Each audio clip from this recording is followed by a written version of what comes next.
Today we're going to look at the big question, and that question is what effect has Boris Johnson had on this country? What has not his political legacy, but what has just the effect of him being Prime Minister been? And to do that, we've only need to look across the pond to America, because even that Trump done an absolute kicking in the obviously the 2020 election, he still is pretty much almost in control of the Republican Party, to a point where everyone says and even thinks he's probably going to end up running in 2024 and will probably win, or at least certainly the nomination.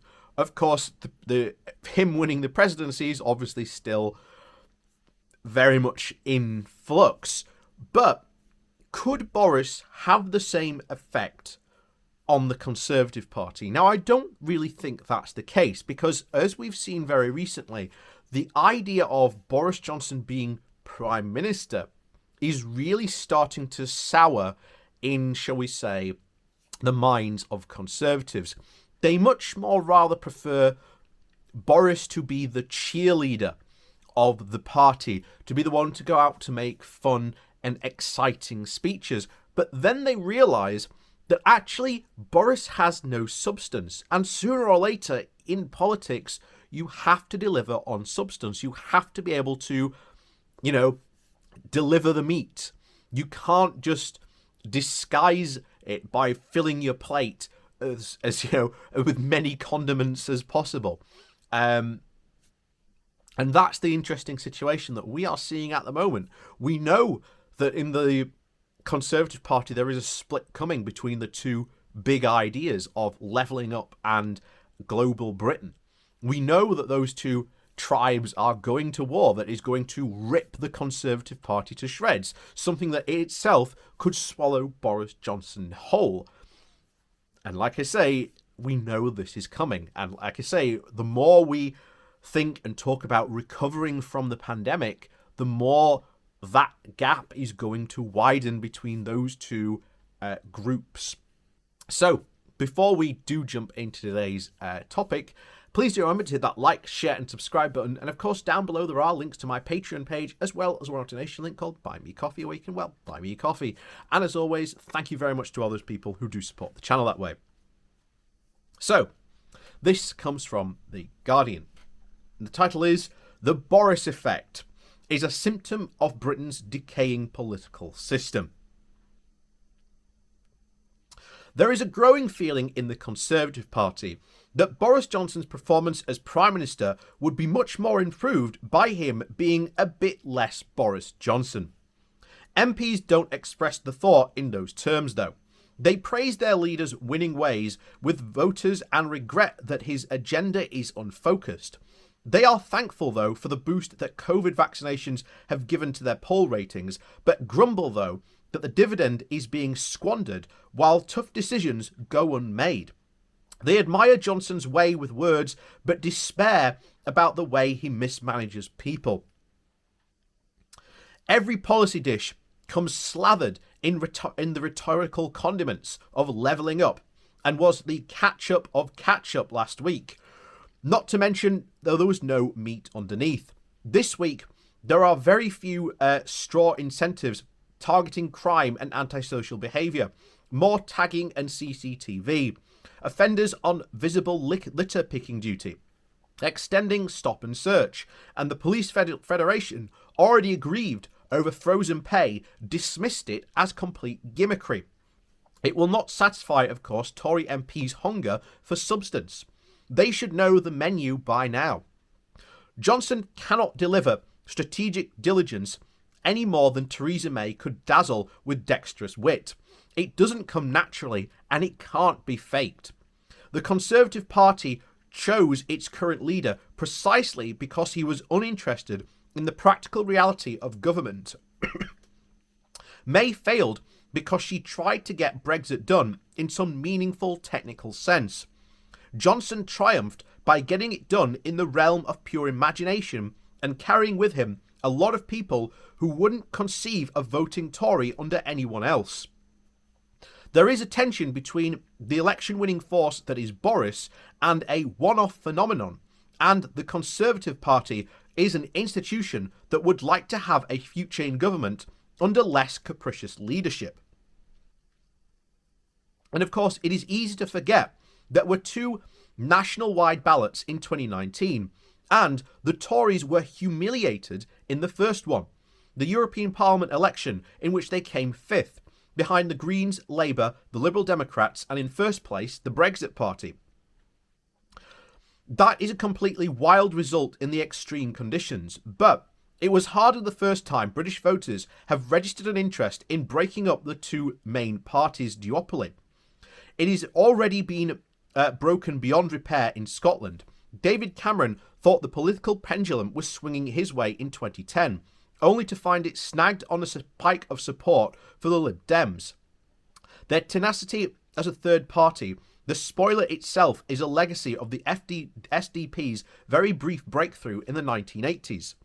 The failure of the schism to break the two-party mould is what persuaded many opponents of Jeremy Corbyn to stick with Labour, even when they felt their party had been captured by so-called dangerous fanatics.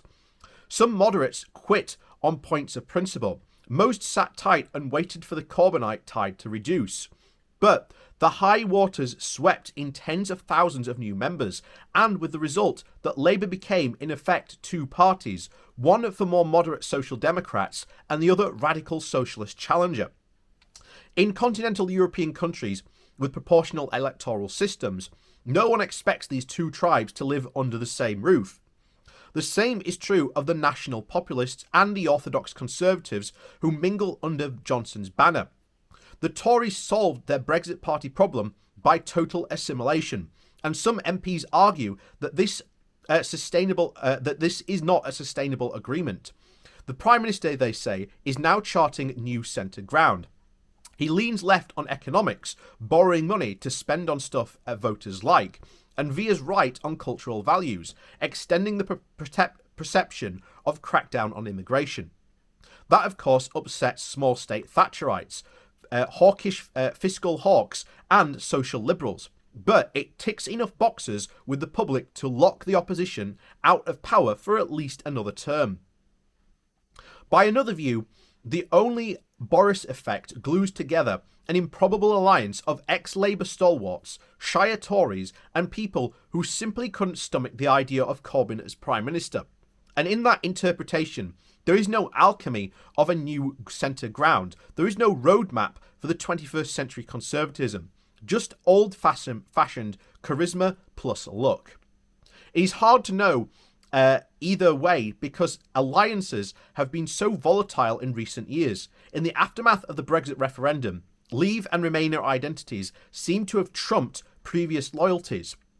Tory pro-Europeans met Labour's anti-Corbyn faction in a symmetrical realist centrist recoil, and from their respective leaders, none of the above scored very much in the opinion polls.